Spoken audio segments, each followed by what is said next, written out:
नमस्कार, स्वागत है आपका हरियाणा न्यूज 24 पर। मैं हूं प्रिंस लामा। हरियाणा प्रदेश में मतदान के बाद अब मतगणना की घड़ी बेहद नजदीक आ चुकी है। बेहद ही कम समय जो है काउंटिंग में बचा है, चुनावी परिणाम आने में बचा है। लेकिन उससे ठीक पहले हम आज चर्चा करेंगे अहिरवाल क्षेत्र की 11 सीटों को लेकर, यानी कि दक्षिण हरियाणा को लेकर।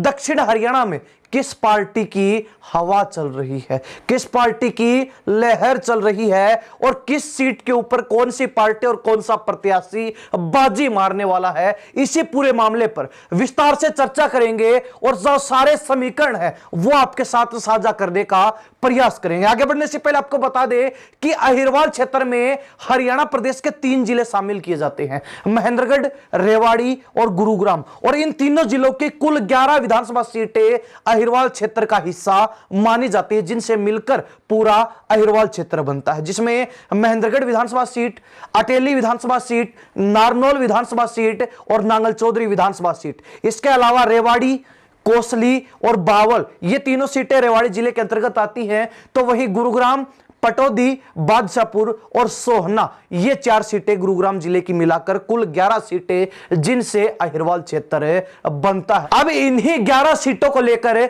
विस्तार से चर्चा करेंगे कि आखिर कौन सी सीट के ऊपर बीजेपी हावी है, कहां पर कांग्रेस का पलड़ा भारी है और कहां पर जो है निर्दलीय या फिर किसी अन्य दल के नेता बीजेपी और कांग्रेस को चुनौती दे रहे हैं। किस सीट के ऊपर क्या स्थिति है, विस्तार से चर्चा करते हैं। सबसे पहले बात करेंगे अहिरवाल क्षेत्र के सबसे हॉट सीट और सबसे पुरानी सीट महेंद्रगढ़ को लेकर, जिसका चुनाव बेहद ही रोचक, रोमांचक और करीबी रहा है। यहां पर कांग्रेस की तरफ से रावदान सिंह पर एक बार फिर भरोसा जताया गया था, तो वहीं बीजेपी ने बड़ा बदलाव करते हुए नया चेहरा कंवर सिंह यादव चुनावी मैदान में उतारा। तो वहीं इसी सीट के ऊपर मुकाबले को त्रिकोणीय बना रहे हैं निर्दलीय प्रत्याशी संदीप सिंह। इन तीनों नेताओं के बीच मुख्य मुकाबला महेंद्रगढ़ विधानसभा सीट पर माना जा रहा है। हालांकि आपको बता दें कि रावदान सिंह जो हुड्डा के बेहद करीबी हैं, हरियाणा प्रदेश में कांग्रेस के पक्ष में एक लहर देखने को मिली और उसका फायदा रावदान सिंह को महेंद्रगढ़ सीट पर भी मिला। हालांकि साथ में डिप्टी सीएम का नारा भी लगातार पूरे चुनाव में लगाया गया, जिससे भी एक माहौल रावदान सिंह के पक्ष में महेंद्रगढ़ विधानसभा सीट पर क्रिएट हुआ। हालांकि लोकसभा चुनाव में बीजेपी से करीबी हार के चलते रावदान सिंह के साथ महेंद्रगढ़ विधानसभा क्षेत्र की जो जनता जनार्दन है, जो वोटर्स है, उनकी संवेदनाएं भी जुड़ी और जिसके चलते भी रावदान सिंह का यह चुनाव काफी अच्छा खासा निकल गया।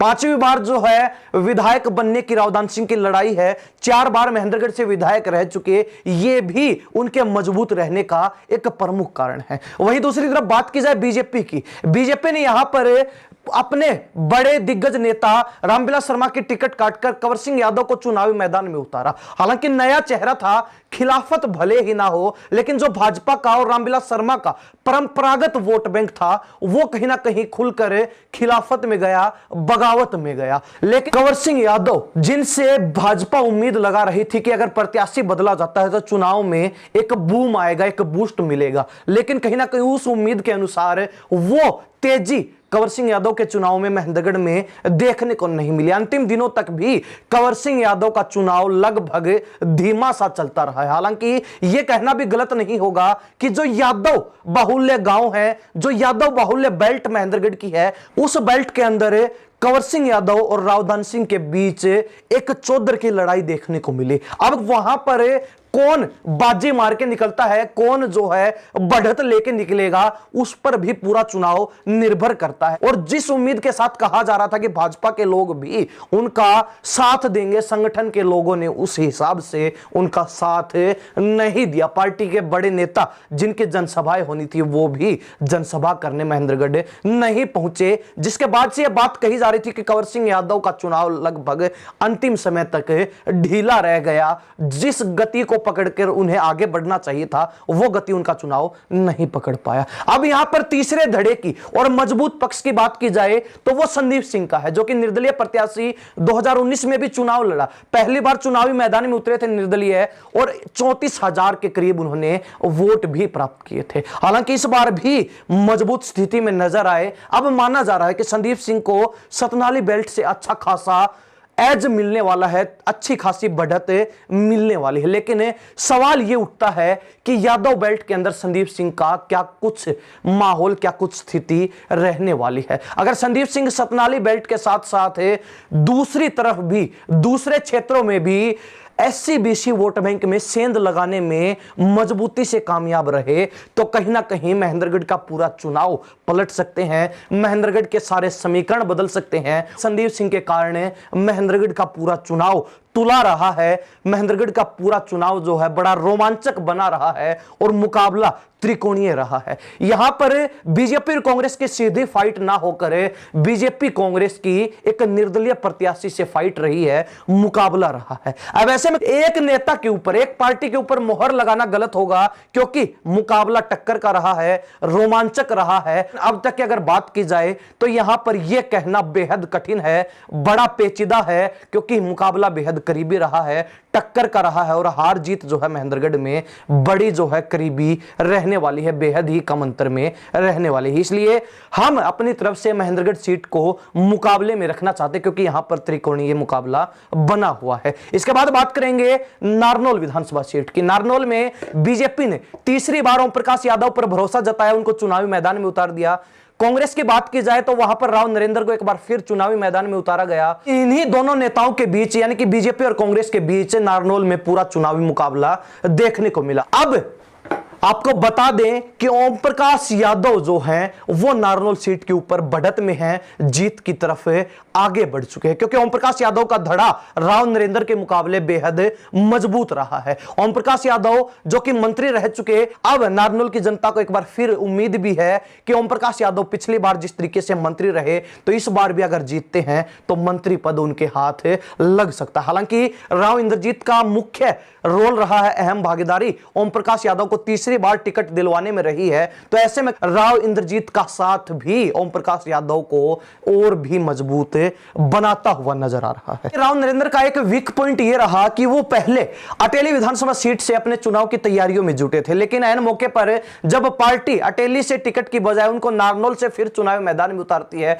तो वो वहां पर जो अपनी तैयारियों में जुट जाते हैं, यानी कि पहले अटेली से तैयारी करना और उसके बाद नारनौल पर जाकर अब चुनावी मैदान में उतरना राव नरेंद्र के लिए इस बार घाटे का सौदा साबित रहने वाला है। तो नारनौल सीट का कंक्लूजन यह निकलता है, समीकरण यह निकलते हैं कि यहां पर ओम प्रकाश यादव तीसरी बार भी मजबूत हैं और जीत दर्ज कर सकते हैं। बस फर्क इतना रहने वाला है कि पिछले चुनाव के मुकाबले इस बार हार जीत का अंतर कुछ घट सकता है, यानी कि जीत का मार्जिन कम हो सकता है। इसके बाद बात करेंगे नांगल चौधरी सीट की, जहां पर बीजेपी ने फिर तीसरी बार अभय यादव को चुनावी मैदान में उतारा और कांग्रेस की तरफ से मंजू चौधरी को चुनावी मैदान में उतारा गया। मुकाबला नांगल चौधरी में भी दोनों नेताओं के बीच है और ऐसे में बीजेपी कांग्रेस की सीधी फाइट होने के चलते यहां पर भी चुनाव तुला हुआ है। शुरुआती दिनों में माना जा रहा था कि अभय यादव तीसरी बार भी जीत दर्ज कर लेंगे, उनके लिए जीत दर्ज करना आसान रहने वाला है, लेकिन चुनाव के अंत तक आते आते समीकरण बदल गए, माहौल बदल गया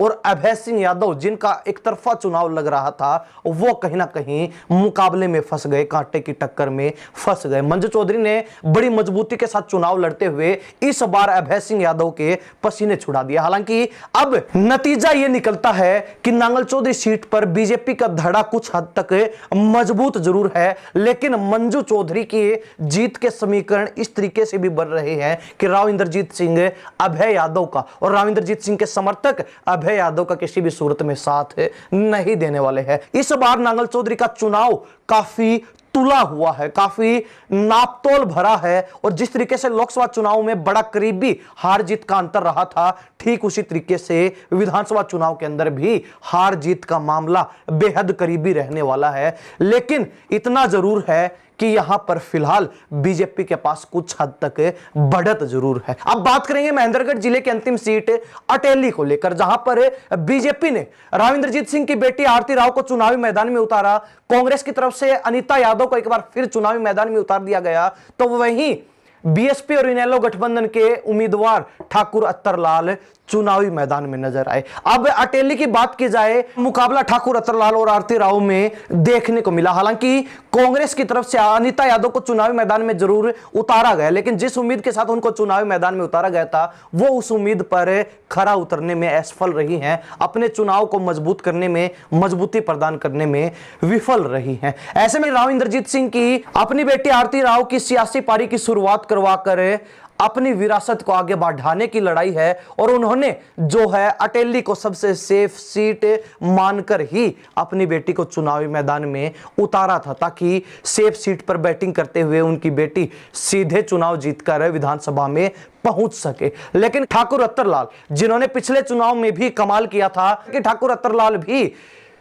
आरती राव को कड़ी टक्कर देते हुए दिखाई पड़ रहे थे। लेकिन अटेली का जो परिणाम है वो सीधे तौर पर कांग्रेस पर निर्भर करता है। अगर कांग्रेस का चुनाव अटेली में मजबूत हुआ होगा, अगर कांग्रेस का चुनाव अटेली में उठा होगा, तो इसका नुकसान आरती राव को होगा और ठाकुर रतनलाल जो है मजबूती के साथ आगे भी निकल सकते हैं। लेकिन कांग्रेस का वोट बैंक जो उन्हें मिलना चाहिए था वो खिसक गया, वो उनको उस हिसाब से नहीं मिल पाया, तो फिर ठाकुर रतनलाल का चुनाव जीत पाना मुश्किल है, बेहद ही जो है चुनौतीपूर्ण है, और उसके बाद आरती राव यहां से बाजी मार सकती है। हालांकि राव इंद्रजीत सिंह का तगड़ा प्रभाव अटेली क्षेत्र में देखने को मिलता है, उस लिहाज से भी आरती राव अटेली सीट के ऊपर मजबूत है। और आरती राव फिलहाल तक जो समीकरण हमारे सामने देखने को मिले, जो डाटा हमें अटेली से मिला, जो जनता जनार्दन ने अपनी राय हमारे सामने रखी, उस हिसाब से नतीजा यह निकलता है कि अटेली में आरती राव बाजी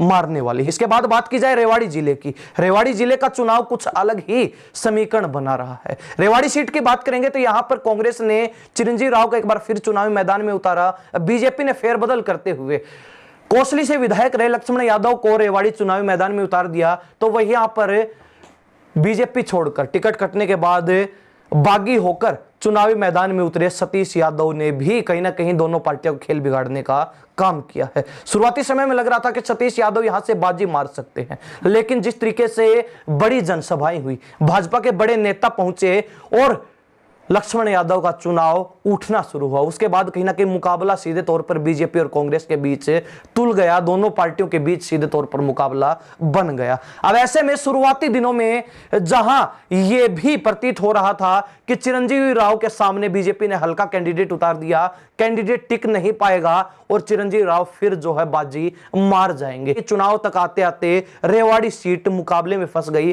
कांटे की टक्कर में फंस गई, और अब यहां पर जो है माहौल और स्थिति यह बनी हुई है कि सतीश यादव कितना जो है मजबूत अपने चुनाव में उतरेंगे, उस पर बीजेपी और कांग्रेस की हार जीत तय करेगी। अगर सतीश यादव का चुनाव हल्का रहा तो फिर बीजेपी यहां से हार सकती है और चिरंजीवी राव बाजी मार जाएंगे। लेकिन अगर सतीश यादव मजबूती के साथ अपने चुनाव को उठाने में कामयाब रहे, अगर बड़ा वोट बैंक अर्जित करने में कामयाब रहे, तो उसके बाद चिरंजीवी राव का चुनाव फंस सकता है, कांग्रेस के वोट बैंक में सेंध लग सकती है और बीजेपी से लक्ष्मण यादव यहां पर बाजी मार सकते हैं। लेकिन फिलहाल तक नतीजा यह है कि रेवाड़ी सीट पर कांग्रेस के पास बढ़त है, इसलिए हमारा मानना है कि मुकाबला है, करीबी मामला है, लेकिन कांग्रेस के पास रेवाड़ी सीट पर बढ़त बनी हुई है।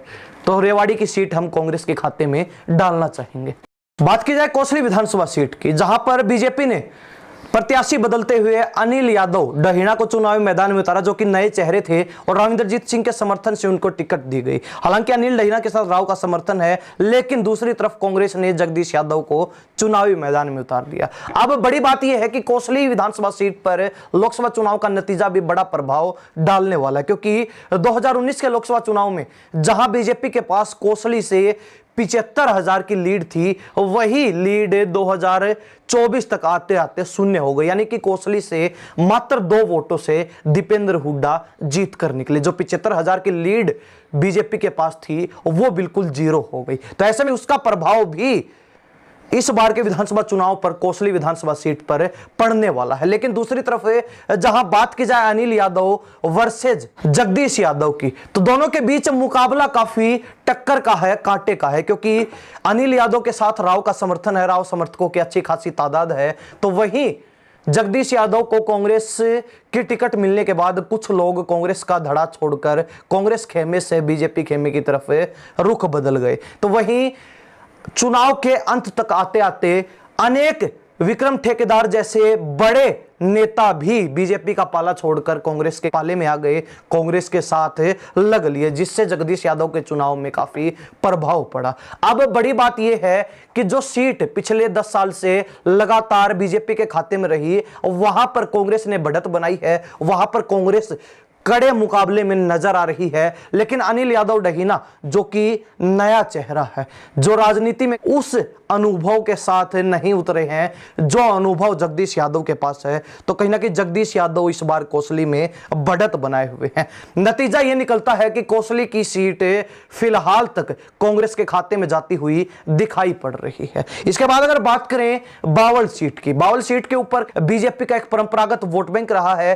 पिछले 10 सालों से लगातार भाजपा यहां पर जीत दर्ज करती रही। डॉक्टर बनवारी लाल लगातार 2 बार चुनाव भी जीते और 2 बार लगातार मंत्री भी रहे। तो इससे भी फर्क पड़ेगा कि जो डॉक्टर कृष्ण कुमार भाजपा ने चुनावी मैदान में उतारे हैं, मंत्री कोटा 2 बार लगातार बावल को मिलने के चलते उनके पक्ष में अच्छा खासा वोट बैंक आ सकता है। तो वही दूसरी तरफ कांग्रेस ने डॉक्टर एमएल रंगा को चुनावी मैदान में उतारा, जो पिछले 1-2 चुनाव हारे जरूर हैं, लेकिन इस बार उन्होंने भी चुनाव मजबूती के साथ लड़ा। बावल सीट पर कई क्षेत्र ऐसे हैं जहां बीजेपी को बढ़त मिली, तो कई क्षेत्र ऐसे हैं, कई गांव ऐसे हैं जहां पर एमएल रंगा मजबूत स्थिति में रहे हैं, बेहद ही स्ट्रॉन्ग कंडीशन में रहे हैं। लेकिन नतीजा यह निकलता है कि राविंद्रजीत सिंह के समर्थन के चलते डॉक्टर कृष्ण कुमार का चुनाव काफी मजबूत रहा, काफी तेजी से उठा। डॉक्टर कृष्ण कुमार को बड़ा जो है बल मिला और बावल सीट के ऊपर मजबूत हैं, जीतने की कंडीशन में हैं और तीसरी बार बावल सीट के ऊपर कमल खिल सकता है। अब बात करेंगे गुरुग्राम जिले की। गुरुग्राम जिले की 4 सीटें, जिसमें सबसे पहले बात की जाए गुरुग्राम सीट की ही, शहरी सीट है और शहर के अंदर माना जाता है कि बीजेपी का अच्छा खासा प्रभाव रहता है, चाहे लोकसभा चुनाव की बात हो चाहे विधानसभा चुनाव की बात हो। अब ऐसे में बीजेपी ने यहां पर टिकट में परिवर्तन करते हुए मुकेश शर्मा को चुनावी मैदान में उतारा, यानी कि ब्राह्मण कार्ड खेलने का काम किया। तो वही दूसरी तरफ कांग्रेस ने मोहित ग्रोवर को चुनावी मैदान में उतारकर पंजाबी कार्ड खेलने का काम किया। तो वही तीसरा चेहरा, मजबूत चेहरा जो मुकाबले को त्रिकोणीय गुरुग्राम सीट पर बना रहा है, वो नवीन गोयल का है। नवीन गोयल जो बीजेपी की टिकट के प्रबल दावेदार थे, टिकट कटती है तो ऐसे में बागी होकर निर्दलीय चुनावी मैदान में उतर जाते हैं। अब मुकाबला जो है गुरुग्राम सीट का मुकेश शर्मा, मोहित ग्रोवर और नवीन गोयल के बीच है। हालांकि पूरा चुनाव है, पूरा नतीजा जो है वो नवीन गोयल के ऊपर टिका है कि वो बीजेपी के वोट बैंक में सेंध लगाते हैं या फिर एससी वोट बैंक में ज्यादा सेंध लगा पाएंगे। अगर नवीन गोयल एससी वोट बैंक में सेंध लगाने में कामयाब रहे तो इसका सीधा प्रभाव मोहित ग्रोवर के कांग्रेस के चुनाव पर पड़ेगा और यहां से जो है बीजेपी बाजी मार सकती है। लेकिन अगर नवीन गोयल भाजपा के परंपरागत वोट बैंक में सेंध लगाने में कामयाब रहे तो इसका सीधा सीधा नुकसान बीजेपी प्रत्याशी मुकेश शर्मा को होगा और यहां पर मोहित शर्मा का चुनाव उठ जाएगा, मोहित शर्मा आगे निकल जाएंगे और बाजी मार सकते हैं। लेकिन अब तक का जो कंक्लूजन निकला है, जो समीकरण हमारे सामने आए हैं, नतीजा यह माना जा रहा है कि गुरुग्राम सीट शहरी सीट होने के चलते और कहीं ना कहीं लोकसभा चुनाव के नतीजों को भी अगर देखा जाए, पिछले चुनाव के नतीजों को भी अगर ध्यान में रखा जाए, तो शहरी जो आबादी है वो ज्यादातर भाजपा की तरफ ही झुकती हुई नजर आती है। पिछले 2-3 चुनाव के अंदर ये देखने को मिला। तो ऐसे मुकेश शर्मा इस सीट के ऊपर जिताऊ कंडीशन में नजर आ रहे हैं। लेकिन नवीन गोयल पर पूरा मुकाबला निर्भर करता है, मुकाबला त्रिकोणीय है, कांटे की टक्कर है। नवीन गोयल का चुनाव जितना उठेगा उसी हिसाब से कांग्रेस और बीजेपी की हार जीत तय हो पाएगी। इसके बाद अगर बात की जाए सोहना सीट की, सोहना सीट पर भाजपा ने प्रत्याशी बदलते हुए तेजपाल तंवर को चुनावी मैदान में उतारा, तो वही कांग्रेस की तरफ से रोहतास खटाना को चुनावी मैदान में उतारा गया। तो वही यहां पर एक निर्दलीय उम्मीदवार भी मुकाबले को त्रिकोणीय बना रहे हैं और इसका प्रभाव भी अच्छा खासा देखने को मिल रहा है। वो है जावेद अहमद। जावेद अहमद निर्दलीय चुनावी मैदान में उतरे और उसका प्रभाव बीजेपी और कांग्रेस के चुनाव पर सीधा सीधा नजर आ रहा है। सोहना सीट कांटे की टक्कर में फंसी हुई है, लेकिन माना जा रहा है कि जावेद अहमद किस कदर अपने चुनाव को उठाने में मजबूत रहे हैं, वो मुस्लिम वोट बैंक के साथ साथ क्या दूसरे वोट बैंक में भी सेंध लगाने में कामयाब रहे हैं, इस पर सोहना का पूरा चुनावी परिणाम निर्भर करने वाला है। माना जा रहा है कि जावेद अहमद के चलते भाजपा प्रत्याशी को यहां पर भारी नुकसान उठाना पड़ सकता है और रोहतास खटाना फिलहाल मजबूत कंडीशन में है। लेकिन अगर जावेद अहमद मुस्लिम वोट बैंक के साथ साथ एससी वोट बैंक में भी सेंध लगाने में कामयाब रहे तो इसका फायदा फिर भाजपा को अवश्य ही मिल सकता है। लेकिन अब तक का नतीजा यह निकला है कि जावेद अहमद के चलते भाजपा का चुनाव सोहना सीट पर बुरी तरीके से फंस चुका है और जो कांग्रेस प्रत्याशी रोहतास खटाना है वो यहां पर बढ़त में है।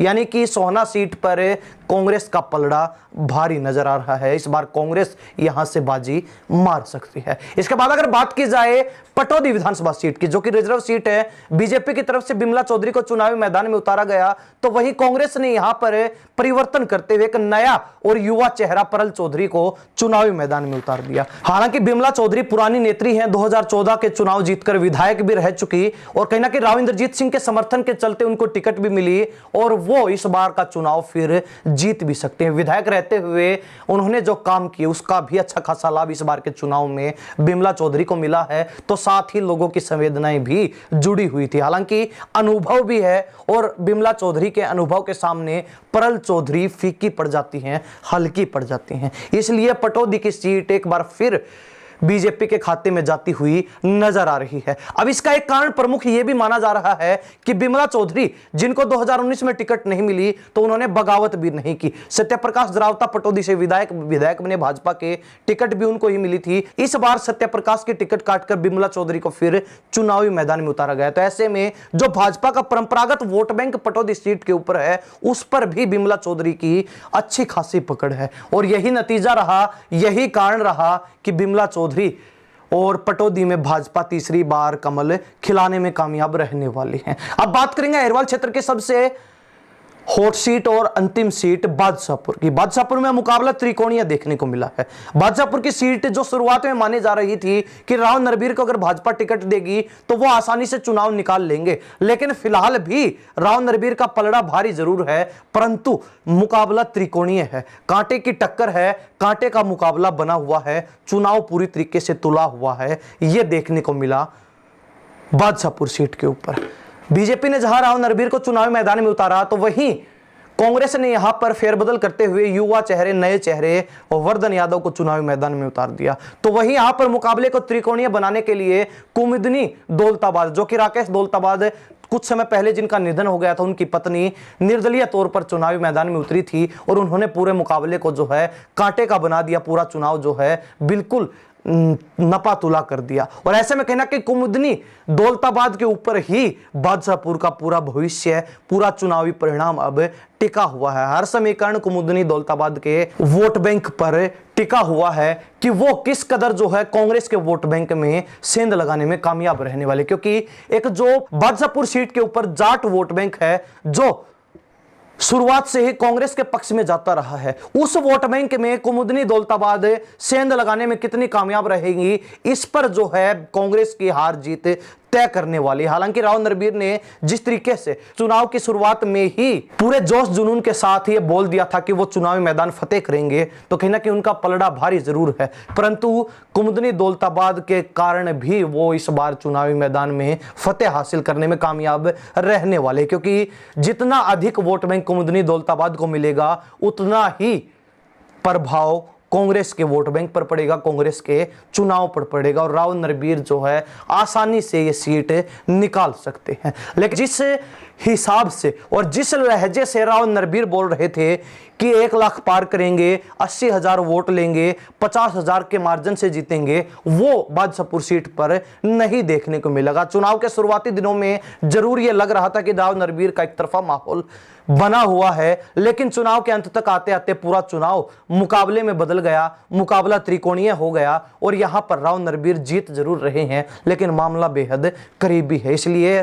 बादशाहपुर सीट भी अब बीजेपी के खाते में जाती हुई नजर आ रही है। यह नतीजा अहिरवाल क्षेत्र की सभी 11 सीटों को लेकर। आपको चलते चलते फिर बता दें कि अहिरवाल क्षेत्र की महेंद्रगढ़ विधानसभा सीट पर मुकाबला त्रिकोणीय बना हुआ है, कांटे की टक्कर है। यहां पर कहना बेहद मुश्किल है कि कौन आगे है, किसको बढ़त मिली हुई है, कौन बाजी मार सकता है। लेकिन अटेली के अंदर बीजेपी का पलड़ा भारी है। वहीं बात की जाए नारनौल सीट की तो वहां पर भी भाजपा का पलड़ा भारी नजर आ रहा है। नांगल चौधरी की बात की जाए, मुकाबला बना हुआ है। जिस तरीके से भाजपा नांगल चौधरी सीट को लेकर आश्वस्त थी, निश्चिंत थी कि बीजेपी यहां से तीसरी बार जीत दर्ज कर लेगी, अभय यादव फिर जीत जाएंगे, लेकिन कहीं ना कहीं वो जीत अब इतनी आसान नहीं रही। मुकाबला बना हुआ है और कुछ भी हो सकता है।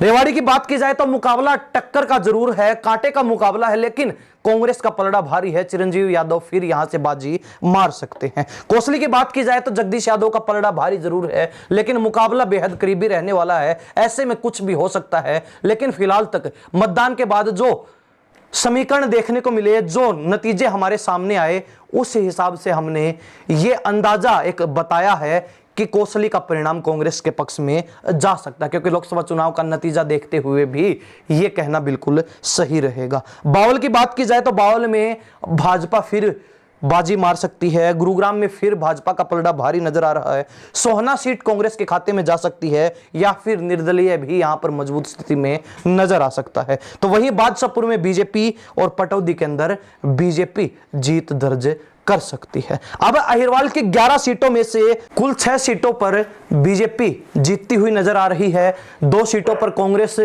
लगभग जीतती हुई नजर आ रही है, तो वही 3 सीटों पर मुकाबला बना हुआ है। अब अहिरवाल क्षेत्र की जनता इस बारे में अपनी क्या राय रखती है? क्या वास्तव में ही यही माहौल देखने को मिलेगा, यही समीकरण कल मतगणना के दौरान देखने को मिलेगा? अपनी राय कमेंट के माध्यम से जरूर लिख दीजिए। इन सब बातों के साथ प्रिंस लांबा, हरियाणा न्यूज 24। नमस्कार, जय हिंद।